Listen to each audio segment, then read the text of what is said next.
Vamos tratar nesta aula dos poderes da administração pública.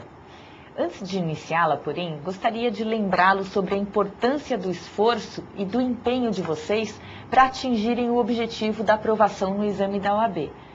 Não existe uma solução mágica que seja capaz de colocá-los dentro da lista de classificados. Isso vocês sabem. Se fosse assim, viveríamos mesmo num mundo encantado. Só que a realidade puxa cada um de nós para assumirmos as responsabilidades e enfrentarmos os desafios do dia a dia.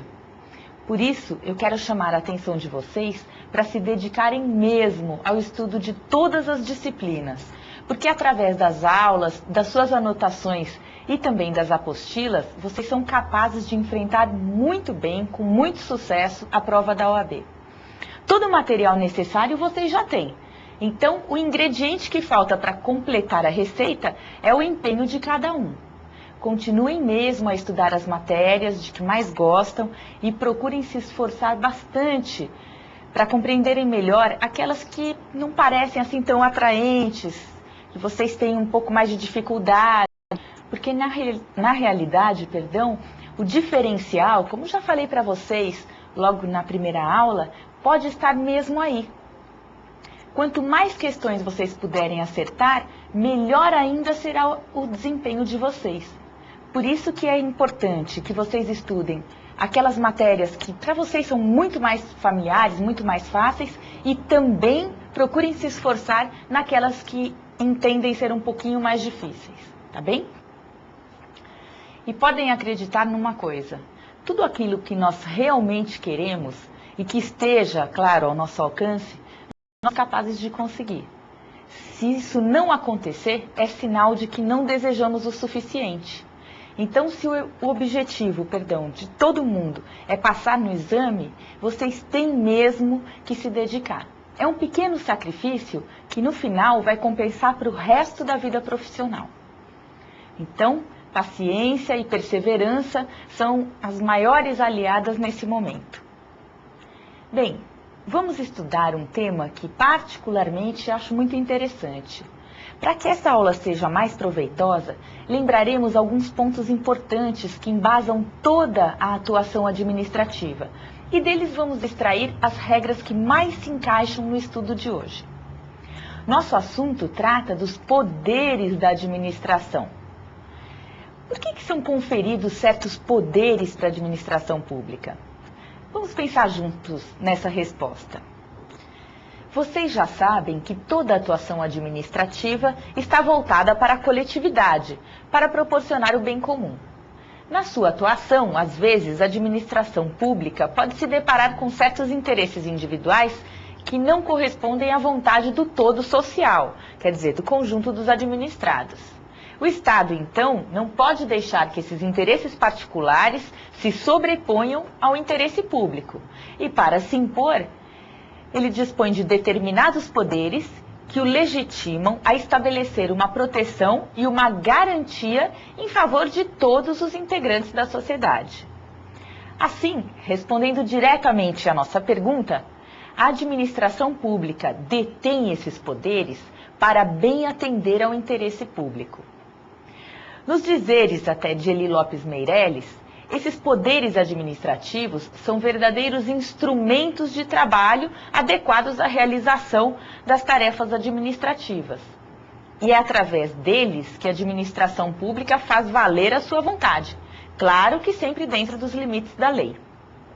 Os poderes administrativos são inerentes a todas as entidades estatais, ou seja, tanto a União quanto os Estados-membros, o Distrito Federal e os municípios têm suas competências e dentro dessas é que podem exercer tais poderes. Como se desdobram os poderes administrativos? Dependendo do seu campo de atuação, também segundo Eli Lopes Meireles, a administração pública pode exercer o poder hierárquico, o poder disciplinar, o poder normativo, o poder vinculado, o poder discricionário e o poder de polícia.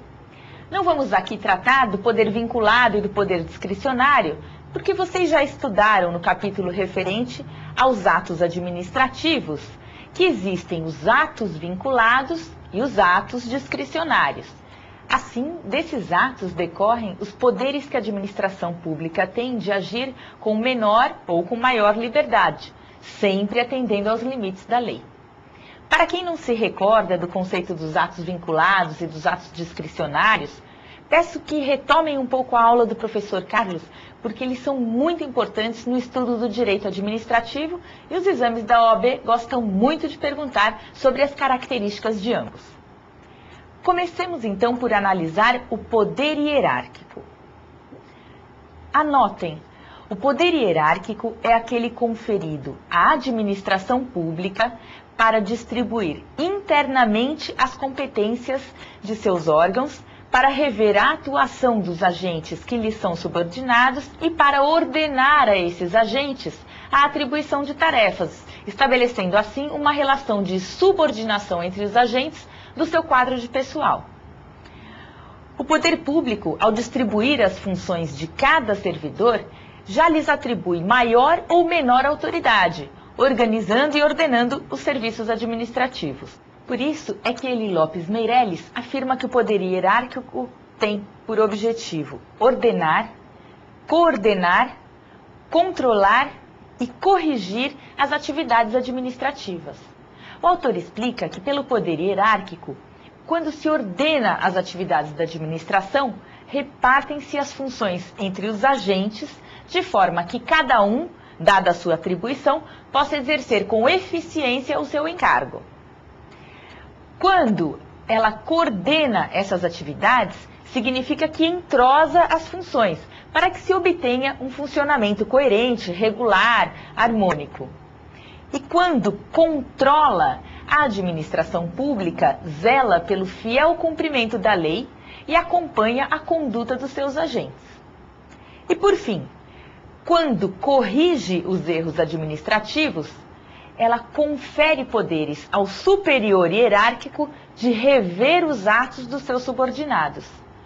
Vejam como é importante o poder hierárquico, principalmente sob o ponto de vista de que permite ao superior rever os atos dos funcionários a eles subordinados. Isso decorre do próprio princípio da autotutela, consagrado lá na súmula 473 do Supremo Tribunal Federal, a qual já fizemos menção em outra aula. E para quem não se recordar do teor dessa súmula, é importante retomar a leitura, porque ela várias vezes vem sendo demandada no nosso estudo. Bem, e a esse respeito, vejamos também como já decidiu a segunda turma do Superior Tribunal de Justiça, no recurso ordinário em mandado de segurança, que admitiu a possibilidade da Fazenda Pública Estadual interpor recurso hierárquico de ofício para impugnar uma decisão do Conselho de Contribuinte.